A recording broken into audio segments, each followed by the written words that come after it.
Hello everyone, and welcome back to Space Engineers. We're back to look at a new ship I've been working on, and we're back in a new world. It's the sort of the vanilla Stark Green base, but I've converted this world into my shipyards. This is not one of my ships, however this hangar will become exceptionally useful for a new testbed of fighter I'm developing. But we're not here to talk about that one. We're actually here to talk about the new recon craft I've built. And for a dramatic entrance... Oh, wrong button. Hang on. Yeah. There we go. It's drifted slightly. Hang on. There we go. She's called... hang on. There we go. She's called the Dove, in contrast to the Hawk, our last ship we had on this channel.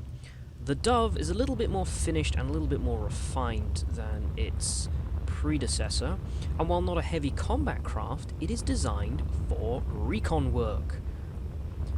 She uses an incredible amount of hydrogen power, but very little in terms of reactor energy. In fact, with all the reactor and battery stuff inside, it has an incredibly long lifespan and only uses a very small percentage of its actual reactor output, meaning it can survive for long trips provided you can get some extra ice in there for refueling. But if you have a look, we have 1, 2, 3 cameras on the underside of the hull. This is for planetary recon work. Unlike the Hawk, I actually came up with an idea for what I wanted in a ship. I wanted a survey craft, not one designed for going down, landing, performing long-distance experiments, setting up and camping. What I wanted was for a sort of like an all-purpose duty craft. So imagine you've got a new planet, like that one there, and you say one of your ships has crashed down. Now, you'd probably want to go and send help. Well, now you can. If I say now you can, you probably had loads before, but hey, now I can. The Dove was designed primarily around the concept of light utility vehicle, with space for modification. There is space for inside and outside where, you know, stuff could be added, weapon points, cargo points. You could remove this section and put in a sort of a humpback cargo pod so you could carry extra goods. It's not exactly the most wieldy craft if you were to do that, but it would mean you'd be able to land stuff on a planet. Yes, this is a planet landing capable craft, and in fact it's very fast as well. Although due to a current problem I cannot get the jump drive to work, or the oxygen. I think this world is slightly bugged. But it's my shipyard, so hey-ho. So a quick tour. We have a distress beacon in the back here, so we can turn this on and off whenever we like, meaning that, you know, say the craft is to go down, you can signal for help. These beacons have an incredibly long range, as I've tested. The gyroscopes are hidden in here, and I've got a few more in here. This thing should all be piped up, but like all my craft, I'm going to take it apart and do a bit of tweaking before it all goes up on the workshop as my fleet. It has a medical bay, so it is survival ready, so if you do crash down, you can always help people restock and resupply their oxygen and hydrogen. We have 2 reactors in here that they barely do anything. They're like a student studying for their finals. We have multiple seats, so in the event that you do actually have a catastrophe where you need to rescue survivors, we can fly down and help them. What do these buttons do again? Oh yeah, reactor. We can turn off the main the secondary reactor, so we don't have to use all this power. We can turn off the reserve batteries because we don't need them. Fusion reactor. Oh dear. Hang on. Jump drive. Toggle block. I think. Oh yes, because of course this craft. Okay. I will admit this craft is actually an almost complete rebuild of another craft, the Gen Core, I'd been building ages ago before I'd gotten into vanilla building. She was designed primarily as a fighter, but the ship never really took off, no pun intended, and instead it became this craft. A lot of my crafts are sort of recycled concepts. I've sort of Ralph McQuarried a lot of my stuff. Obscure joke there for anyone who happens to be watching Rebels. We have a remote control block as well. I need to set that up properly, I think. It should be working. The idea is that if you do land on a remote planet and you want to call in for reinforcements, or you happen to have walked away from your craft, you can always call it to you. We have three, learn how to count, Ben, three, they're hydrogen? They're cryopods, meaning you can also stick people into storage. So, with the bridge containing a single pilot seat, 3 almost said hydrogen again. What is up with me today? Excuse me. Cryopods, and we have 1, 2, 3, 4, 5 seats. This ship could make for a very good personal transport as well. So you've got someone you need to get from A to B. It's a big ship, but it means it's also got quite a few decent amenities. And because I like to load things with gyroscopes... Oh, hang on, I've screwed with the power settings. Haven't I? I've screwed with the power because I turned off stuff, so I was fiddling with the buttons. Ah. I'm professional. No, watch me fly. There we go, I need to turn that back on. Durr. Okay, here we go. There we go. Oh. It used to say it's using only a small amount of power. Now it's... it's using about 70 to 80% of its power. So let's actually give it a fly. Maybe I screwed up in my original estimates, but I was sure that I only ever used up a small amount of its power. But hey, who cares? Look, we've got some antennas down there. I'm assuming they're for ships in distress, and totally not ships I threw into the planet for fun and then then ended up using them for recon missions. I wouldn't be that cruel and sadistic. Yeah, I totally did. To test out the ship, I actually did drop a few of my other ships from orbit, some more junk ones that I could, well, 1, test to see how well they impacted, and 2, to see how well they crashed. This ship also does have ion thrusters, in case you do run out of... Oh dear, I didn't like that. Maybe I do need to refine the power systems on this thing a little bit. I could have sworn this thing didn't... Maybe it's because I don't... Oh, because I've turned off the... I know why. There we go. There, with the reserve batteries. Oy. The batteries store a decent amount of power, and it's actually... They make for good reserves. So they actually do keep the power usage fairly low. I'm not sure how this all works, but it comes together quite nicely. It means the ship doesn't use that much power, and you could essentially just keep it running for days. I mean, fuel time is 3 hours, but I don't put much stock in that. 24 batteries, that was the... that's what's keeping us flying really nicely. So, as my computer fan complains that it's doing too much, let's have a quick look. You can see behind us, while we're flying away... Let me just turn off those inertial dampeners. You can see my... shipyards there. What's been going on there, you may ask? Well, I've been developing new ships. One of them you might have seen was that huge monstrosity hanging above everything else. We'll be jumping to that later in another video, but all I'm saying right now is it's called Project Albatross. I like to give all my ship builds cute names because I'm an utter nerd. But it's called the AB, and it'll have a serial number on the date of its completion, because that's how I serial number all my ships now. Called the ABXY. It doesn't have a date yet, but it will be a planet blockade craft. I'm not saying any more than that because I want to talk about that properly when the time comes. But we'll talk about the the Dove right now, as this is the craft we're landing. We're not landing, we're going to do a flyover, but first, let us recon this planet we are entering the atmosphere in quite nicely. And watch, I can slow the ship right down, and she will hold atmospheric flight. We've got a forward-facing camera here, so we can actually say hello. There's a point in the distance we can zoom in on. Do love the level of camera zoom. We can see a downed ship there. Cry-ho! The rear craft. I can't remember how I've set these up again. There we go. This is one of the lower cameras, if I remember correctly. F. There we go. So, we want to go down. Now, the idea is that the underside cameras can be used for surveying. So, we've got a downed craft there, and we want to check on its status. There we go, we tilt the ship slightly, and we can zoom in and see that this craft has been absolutely smashed. It's hit the ground with some force and it's collided in the inside of the mountain. Shall we go take a look at it? Whee!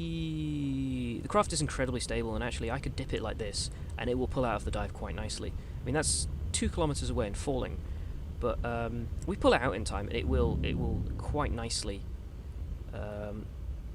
survive. Here we go. Here we go. We're just going to slow down nice and steady like.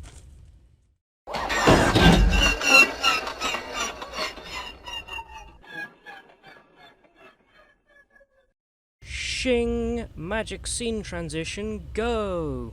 Okay, so had a bit of a Barney with my computer there. Slight technical hitch, but anyone who runs a laptop running Windows 10 will know that it's absolutely shite sometimes, and it just likes to forget it's actually running on mains power. I hopefully will be rectifying that somewhere in the near future.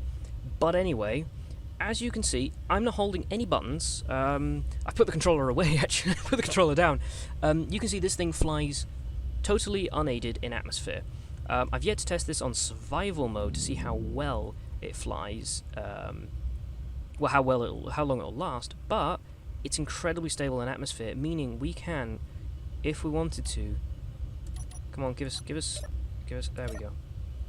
I want the interior view. Come on, give me third-person view. It's not going to give me third-person view, but we can fly right up to this dude and say hi. So we can fly right over him and say, hello, sir. How are you doing today? Because of course we can clearly see they've had a bit of a technical problem. Yeah, he's crashed. You can tell if you notice, same model of ship was the original Gen Core that I decided to throw into the planet because we weren't using mods on it. Oh, Jesus. Please fix that bug. Please, Keen. That's really distracting bug. So you can see, yep. They crash very well, actually. I will admit, the unfortunate problem with this ship is if it does crash, it will crash amazingly well. The hydrogen on the underside, while I was building this ship, did they change something that hydrogen canisters now explode? I'm sure they did. But either way, it flies very nicely in atmosphere. Can't tip it too much, otherwise it will go over and it will flop. It's primarily designed for landing and flying and stuff. See, I tested it with the alien planet though, because of course using the higher gravity gives me a better idea of how well it will fly and how well the ship is able to deal with the stress of extra gravity. And with the extra 0.10 G, it still flies really nicely, and I've yet to test what it'll do in the Earth-like planet, or even Mars, but I think this would make a really good shuttlecraft for long-distance travel, especially if you want to do something... Whoa! Oh, I just got some lag there. Especially if you are RPing something and you want to do a everyone get off the planet quick scenario like the alien planet, where you could actually have this used as an evac shuttle. It would work quite nicely. So what else are we going to be doing actually in Space Engineers? Good question, me. Allow me to answer that. We will have a Mark II Hawk, I've decided. I know I said I was going to talk about just about the that was close, but also we're going to have a Mark II Hawk designed primarily for ion use, so we can just fly around in space with that and remove one of the primary weaknesses of the ship, which was bad plumbing. I know these mods will be these ships will be mostly vanilla, but good grief, that's gorgeous. That's such a cool look with the curvature of the planet there. I know these things will be mostly vanilla. This craft itself is completely vanilla. It's not as fancy as some of the vanilla crafts you see, but you know, it's only my second really cool ship. Give me some time. I can do better, I promise. In time, we will have mods. I'm just looking at the feasibility of some of my big ships that I want to build, and I'm gonna need mods, I'm afraid. I know that's kind of sacrilege now, actually. People don't like mods in Space Engineers. A lot of people have just gone back to being vanilla. I don't know if that was because a lot of stuff that was happening in game development meant that it was harder to make mods, or people just felt that it was just nicer to work with just vanilla blocks for a while. But I am using 2 mods. I'm keeping it to 2 mods for now, and I might up it to 4. Primarily these are just functional mods that keep things relatively decent, I'll say. Those being the energy weapons mod, the energy shields mod, maybe in the future the transporter mod, and one more mod would probably be the Colt Command console pack, which is more of an aesthetic change rather than a functional one, but it means that my bridges actually look more like command centers and bridges like I want them to. But the energy weapons mod is primarily out of necessity, since for larger ships, piping and conveyors can often cause a fair bit of slowdown if you're not running super cool monolith machines like so many SE players do, meaning that it does kind of screw around with, you know, how well you can play with the ship. So having energy weapons is...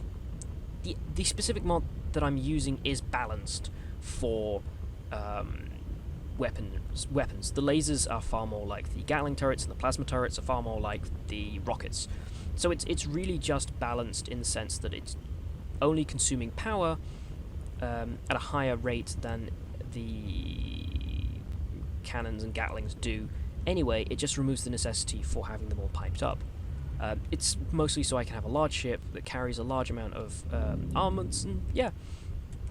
This ship, however, does carry purely vanilla weaponry. Actually, if I'll do a little tour around it, you can see on the other side is 2 small interior turrets. These provide ground support fire, so if you were going to actually perform a kind of extraction, and a topside turret to protect itself from any incoming fire from above. So I've got the 2 bases covered. Primarily this turret will provide protective fire in case the ship came under threat. It's more to give people a bloody nose and to keep them from getting too close. The ship itself does pretty good speeds, it accelerates quite nicely, it can get in and out of planet atmosphere with no problem whatsoever. So I'm really happy with this configuration. I'm probably going to still keep using this shape, this E shape. It's become a sort of a predominant shape within some of my ships. I don't know if you kept an eye out there was another one that had a sort of a tuning fork shaped body but still with the same engine configuration. That is going to be a yet unnamed cargo hauler, although it's very experimental and the prototype body, or I should say chassis, is kind of useless. So that will be mostly done up pretty soon. I don't know what else to say. Sorry, I wanted to turn this into not just talking about the Dove, but also talking about space engineers in general, because I'm getting very excited about the potential for being able to do stuff in this game, especially now that I've been playing it more. I have clocked quite a lot of time in this game, as you probably know from my last video, but I'm still learning really cool stuff about it, and now that I've finally got a successful space-to-planet ship, or a planet-to... it's an atmospheric capable spaceship, it's really cool to, and it opens up a lot of doors, especially given how modular this ship is. I will probably be creating variants of it, along with the new ship that I've got in sort of progress that I am definitely going to be having fun with when that time comes, when it's time to unleash that upon the world. But like I said, this ship will be available when I've reached a semi-decent stage of completeness with the fleet. Like everything, it's all about sort of when I feel like it's in a worthwhile condition. Currently, I don't feel that this ship is good enough. It still needs a lot of work. There are a lot of things that need fixing, a lot of things that need tweaking. The engines probably will need a bit of an overhaul. I'm not quite sure about why we're getting problems with certain systems, but I also want to overhaul those as well. But I don't think I can say anything else on this ship. I absolutely adore it. It's my second most successful ship, that being the Hawk. So yeah, I think the next ship will probably be the Hawk Mark II. So it's not that much work to rebuild, or maybe a fighter. You haven't seen any fighters from me yet. I'm typically rather rubbish at fighters, so it'd be nice to try my hand at something new. I have a few ideas for one's small light attack craft that are normally you know, paired with a big support vessel, something that could be an escort fighter, something with a bit of a punch to it. If you've seen me play Skyrogue, you know I like little fighter craft, but terrible at making them. So we'll see. Maybe I'll steal some ideas from Skyrogue or Luftrausers. Anyway, that'll be for then. This is now. I've been Ben. You guys stay safe, stay awesome, stay beautiful, and catch you next time. Bye for now.